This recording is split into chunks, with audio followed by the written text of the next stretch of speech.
Halo, assalamualaikum warahmatullahi wabarakatuh. Lama ya. Beberapa kali ini mungkin kurang maksimal konten ini karena lagi perjalanan dan sempat nggak ngonten juga kemarin. Mohon maaf.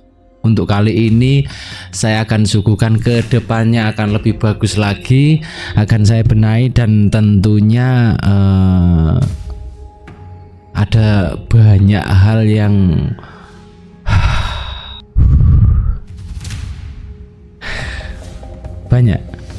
banyak hal yang saya petik. Perjalanan kita, saya menjadi saksi ketika Mbah Wo ada di Banyuwangi dan menjadi saya menyaksikan perjuangan beliau, saya menyaksikan apa yang sudah terjadi, bisa sedikit mengerti apa yang sudah terjadi dan mungkin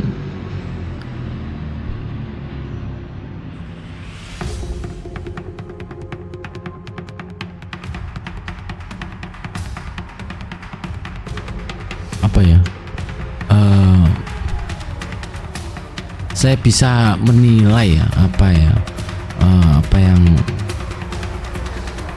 telah terjadi, kegaduhan yang sudah dibuat oleh pihak-pihak ya gitulah guys ya. Ketika udah tahu Sobat Ngarit sebesar ini mencoba untuk sekarang gini aja guys, ketika Mas Iyun menunjuk ya, ini Mas Iyun, kalau kalian fokus kepada Mas Iyun, jadi kalian harus kan setidaknya kita mendengarkan apa kata Mas Iyun. Mas Iyun yang telah menunjuk Pak Semar R7. Siapa yang menjadikan beliau? Mas Iyun sendiri. Sehingga Pak Semar itu perjuangannya ketemu Sobat Ngarit di Banyuwangi, perjuangannya di Jombang, Kopdar Jombang, perjuangannya ke Banyuwangi, saya menjadi saksinya dan itu semaput aku ngetukno bahwa ya ampun. Dan jadi tentunya kalau tujuannya Bapak Semar itu ke Banyuwangi itu silaturahmi ke Sobat Ngarit yang ada di Banyuwangi. Karena Banyuwangi itu luas, jadi ada yang sebelah selatan, ada yang di utara, ada yang banyak ditemuin semua. Termasuk kemarin mampir sempat ke rumahnya Mbak Kuntet juga, memperkenalkan Sobat Ngarit juga. Dan di sana bahagia. Di Banyuwangi nggak ada kabar yang seperti di media sosial. Mohon maaf ini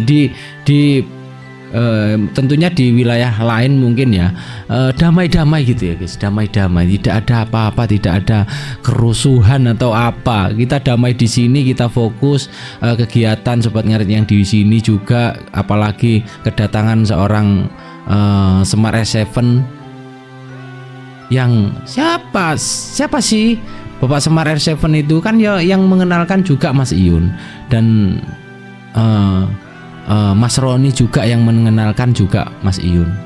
Dalam arti di dalam Sobat Ngarit ini setidaknya kalian juga mengenal Roni sebelum menjadi ketua Sobat Ngarit pun Roni. Jadi menurut saya kesimpulan yang ramai ini kenapa ya? Ini versi saya ya guys ya, versi saya. Kenapa sih kok banyak yang nggak terima ketika ketuanya itu adalah Roni, padahal Roni itu yang mengangkat atau yang menunjuk itu adalah Mas Iyun. Dan kenapa sekarang ini gini guys, ini Semar R7 nih, kok banyak yang mau melengsarkan Semar, mau menjelek-jelekkan Semar. Ini tujuannya apa? Padahal Bapak Semar ini dapat mandat dari Mas Iyun, sedangkan ditambahin lagi sosok Roni. Ini banyak yang tidak terima kepada Roni, padahal Roni ini tunjukkan dari Mas Iyun. Lah terus Lantas kan lucu kalau kalian itu menyupport Mas Iyun, terus tidak diterima adanya Roni. Lucu gitu, menurut saya lucu. Padahal Roni ini adalah Mas Iyun gitu loh. Dalam arti gitu, tubuh tanpa kepala. Mas Roni tidak berani mengeluarkan statement atau berpendapat atau apa tentang Sobat Ngarit kalau belum ada mandat dari Mas Iyun. Jadi anggap aja, menurut saya Roni ini adalah Mas Iyun juga gitu dalam penyampaian ke dalam keluarga Sobat Ngarit gitu ya. Dan kalau tapi kenapa orang dua ini banyak yang menginginkan turun? Apakah ada sosok yang ingin menggantikannya atau ada sesuatu di belakang itu, atau memang apa?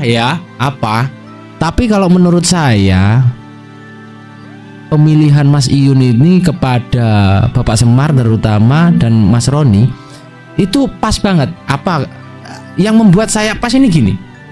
Satu, Pak Semar itu sebelum ditunjuk oleh Mas Iyun tidak ada kepentingan untuk pribadinya, dan beliau sudah dikenal Semar R7 ya, sudah dikenal tentang soundnya, oreknya, apalagi di lingkungannya. Dan memilih Roni ini juga, Roni itu apa gitu, Roni itu tidak ada kepentingan di dalam Sobat Ngarit ini. Malah Roni itu yang membantu keluarga Sobat Ngarit untuk lebih dikenal lagi, pelantara ke mengenalkan ke Mami Hesti. Nah, maka dari itu kemungkinan Mas Iyun memilih Roni ini karena Roni itu bukan orang-orang yang, dalam arti menurut saya itu pansos itu nggak ada gitu. Makanya dipilihlah Roni sebagai ketuanya. Kalau inisiatornya Bapak Semar, apa ya menurutku? Kalian lihatlah track recordnya. Untuk apa? Saya tanya. Untuk apa? Satu, Roni di live-nya juga tidak membawa Sobat Ngarit mengambil keuntungan dari sana, kan tidak. Dia tetap menjadi ronkat seperti biasanya. Akan tetapi kalau dibutuhkan menanggapi sesuatu sesuai arahan dari Mas Iyun, mereka akan turun ke bawah. Bapak Semar keluarnya waktu apa? Kalau ada huru hara, ada sesuatu hal yang menceng atau berusaha ingin merusak, atau kabar yang tidak benar, ada kegaduhan, pasti turun untuk apa ya, biar tidak ada orang yang salah paham, salah pengertian, atau berasumsi liar. Terus kepentingannya mereka berdua, kenapa kok mereka berdua tidak memikirkan dirinya? Kalau dibilang keuntungan untuk mereka sendiri, itu keuntungan dari mana kan gitu. Saya memikir agak lama itu. Mereka berdua ini emang nggak ada keuntungan untuk dirinya sendiri, malah untuk perjuangannya itu untuk Sobat Ngarit menurut saya. Karena apa?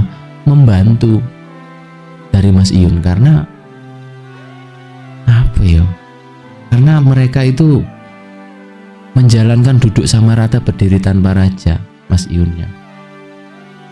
Karena kalau Mas Iyun itu menjadi ketua, ya nggak jadi duduk sama rata gitu. Seperti itu. Dan apakah ada sesuatu di balik itu? Mungkin saya masih menyari-nyari ya. Apa? Mungkin ya kalau tentang Ustadz Imamuddin kemarin, ya saya tak bertanya sama Sobat Ngarit yang di Banyuwangi, memang tidak ada yang mengenal. Ya katanya rumahnya di daerah Banyuwangi sini, sekitaran situ. Kemarin ke rumahnya siapa itu ya, di daerahnya Bapak Kuntet dan siapa itu kemarinnya temennya ini, sopo ya jenenge, Mbak Sofia juga tidak mengenal, padahal orang Banyuwangi. Dan saya pun kalau saya bilang tidak kenal nanti kalian nggak percaya, dan memang saya juga tidak kenal. Saya itu orang Banyuwangi gitu guys ya, nggak kenal. Apa ya katanya di Sobat Ngarit, beliau menjunjung tinggi Sobat Ngarit kemarin ini. Saya sangat disayangkan kalau mereka itu beliau itu kemarin kayak menjelekkan proses kopdar yang di Jombang gitu ya. Mungkin bisalah merubah kata-katanya, bukan meminta sumbangan, seakan-akan Sobat Ngarit menjelekkan Sobat Ngarit. Harusnya kan berpartisipasi. Toh kalau yang nggak mau ya Chef Popeye itu sudah menjelaskan lah dengan gamblang. Menurut saya sudah cukup itu. Dan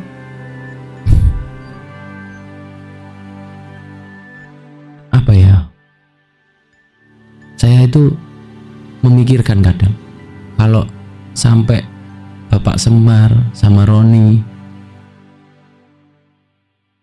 yang ditunjuk Mas Iyun itu sudah tidak mau membantu mereka lagi, terus asumsiku keluar, akankah ada sosok yang mau dengan bersuara Sobat Ngarit tapi mengambil keuntungannya pribadi? Kalau kalian memandang Deli Wafa, kalau menurut saya ya, Deli Wafa itu benar ada keuntungan dari Deli Wafa, tapi juga Mas Iyun ya juga mendapatkan di sana. Kita sudah tahu semua. Tapi apa? Kalian bisa lihat di sini. Kalian bisa lihat di sini. Di sini adalah Sobat Ngarit Nusantara. Sobat Ngarit Nusantara memang produk Deli Wafa, tapi membesarkan nama Sobat Ngarit Nusantara. Kalau kita punya adab, kita punya aturan untuk adab kita masing-masing. Mungkin kalau aku agak sedikit tidak memandang itu, kemarin kalau Sobat Ngarit Banyuwangi pun saya suruh bikin di Banyuwangi, tapi tidak. Saya menghormati, saya punya adab. Jadi Sobat Ngarit yang ada di Banyuwangi juga saya sebisa mungkin untuk bikin di Deli Wafa, karena memang itu yang kalian harus tahu dan mengerti lah besarnya Sobat Ngarit ini lantaran siapa dan gimana sepak terjang Papi Tomli untuk membantu Mas Iyun untuk lebih maju lagi. Menurut saya itu yang saya rasakan ini ya guys ya. Dan kalau mereka tiada, takutnya ada sosok-sosok yang membesarkan namanya untuk keuntungan pribadi.